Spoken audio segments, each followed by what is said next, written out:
Before we begin, make sure you're comfortable. Close your eyes if you like. Take a breath. You're listening to Love and Us. If this story warms you, remember to like, subscribe, and share for more moments that feel like home. The kettle hisses, a thin breath of steam that carves sunlight through the kitchen blinds. There is an ordinary playlist on the speaker and a coffee mug with a chipped rim, the kind of imperfection that becomes a small, beloved map of years lived together. Emma folds the newspaper, tugs a loose thread on the sleeve of her sweater, and watches the steam.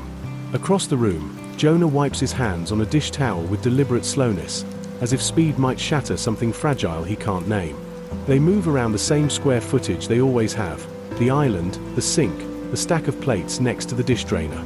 Two people who have learned each other's rhythms but not always their words.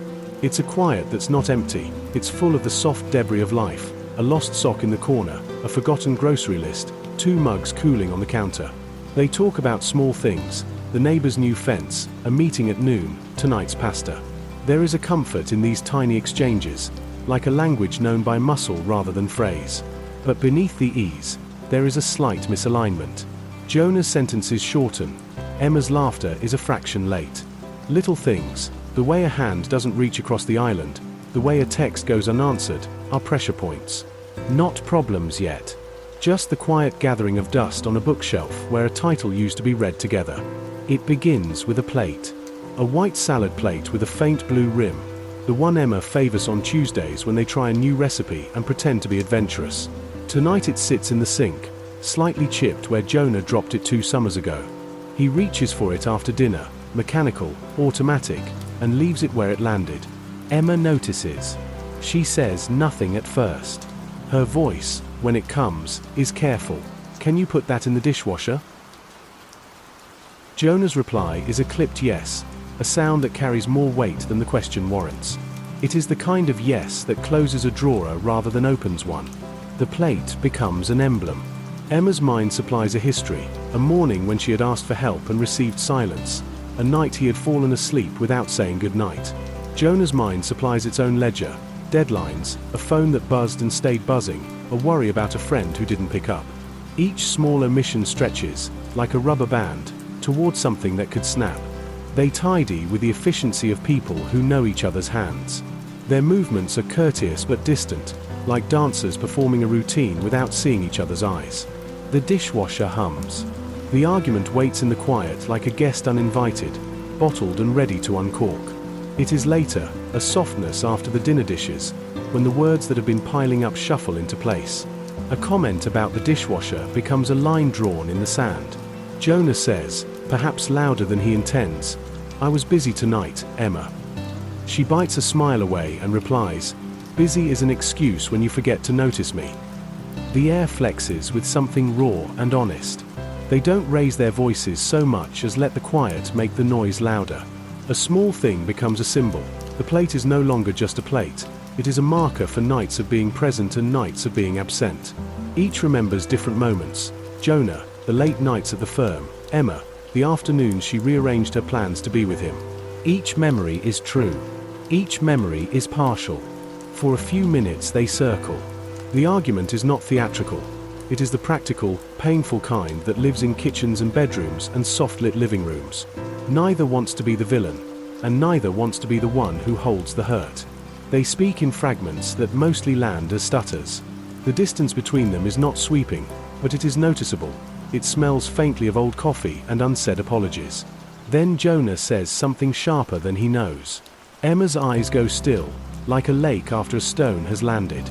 The words hit a place inside her she had been trying not to show. She turns away, choosing the familiar safety of the hallway shelving over the next sentence. The argument ends not with closure but with a small, heavy silence. They sit on opposite sides of the couch like two islands. The TV is on, but there is no attention to the plot. Jonah watches her through the dim light, tracing the shape of her jaw, the way her hands fold the blanket. He thinks of the plate and also of smaller things: the way she hums when she gets nervous, the note she tucked in his lunch last spring. Emma stares at the window, counting the traffic lights that blinked red earlier. Simple, human measures of waiting. In that silence, memory blooms with stubborn tenderness. Jonah remembers the night they first moved in, the pizza boxes stacked, the map of thumbtacks on the wall where they pinned their dreams. Emma remembers the rain on their first shared umbrella and the way his coat smelled like cedar. The argument begins to look ridiculous in the soft focus of memory. Two people made of the same clay, chipped in the same small places. He stands up, not to fix the argument but because he cannot bear the distance. She does not stand. The moment stretches. Will he cross this small, domestic ocean, or will the tide pull them apart? Jonah stands there for what feels like a long time, maybe seconds, maybe a lifetime. The TV hums, the rain outside turns from drizzle to rhythm. Then, quietly, he walks around the couch. He doesn't speak at first. He just sits beside her. The couch dips under his weight, and the air changes, heavier, but softer. Emma doesn't look at him, not yet. Her eyes are still on the window, but her shoulders loosen. "I didn't mean what I said," Jonah finally whispers. Emma's lips part. She wants to believe that's enough, but she's tired of apologies that come without understanding. So he continues. "It's not about the dishes, I know. It's about how I stop seeing you sometimes. How I walk through the days like we're routine instead of us. And I hate that. I really do." Her hand trembles, not from anger this time, but from relief. Because this is what she'd been waiting for, not perfection, not performance, presence. Emma turns to him, eyes wet but not broken. "I don't need you to be perfect, Jonah. I just need to feel like you're still here when you are."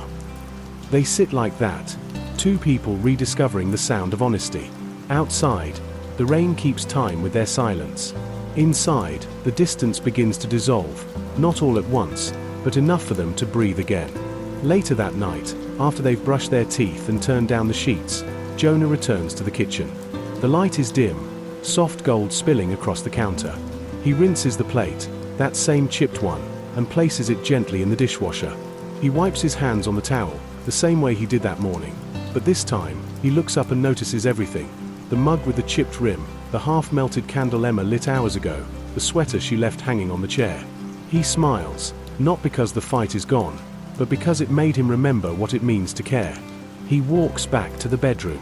Emma is already half asleep, her face turned toward his side of the bed. He slides in beside her, wraps an arm around her waist. She stirs slightly, murmuring, "You put the dishes away?" He chuckles softly. "Yeah." Her voice is a whisper. It was never about the dishes. He nods, forehead against her hair. "I know." And for the first time in weeks, they both fall asleep before the silence can grow heavy. The next morning smells like coffee and forgiveness. Sunlight slips through the blinds, tracing stripes across their kitchen table. Jonah sets down two mugs. Emma is still in her robe, hair loosely tied, eyes softer than yesterday's. They don't talk about the fight. They talk about the weather, a movie, the breakfast she wants to try this weekend. The conversation is light, but underneath it flows something stronger, the quiet relief of being seen again. As Jonah reaches for her hand, Emma looks at him and smiles. "You know," she says, "we'll probably argue again." "Probably," he agrees, squeezing her hand. "But next time, we'll remember what it's really about." Love isn't about grand gestures or flawless moments. It's about the everyday, the dishes, the errands, the silence between songs. It's in the small things we forget to say, and the patience to try again when we finally remember. Because sometimes, love isn't about the fight. It's about what we learn when the noise fades. You've been listening to Love and Us, stories that remind us that love lives in the quiet corners of life. If this story touched your heart, don't forget to like, subscribe, and share it with someone who needs a reminder that small arguments don't mean small love. See you next time, on Love and Us.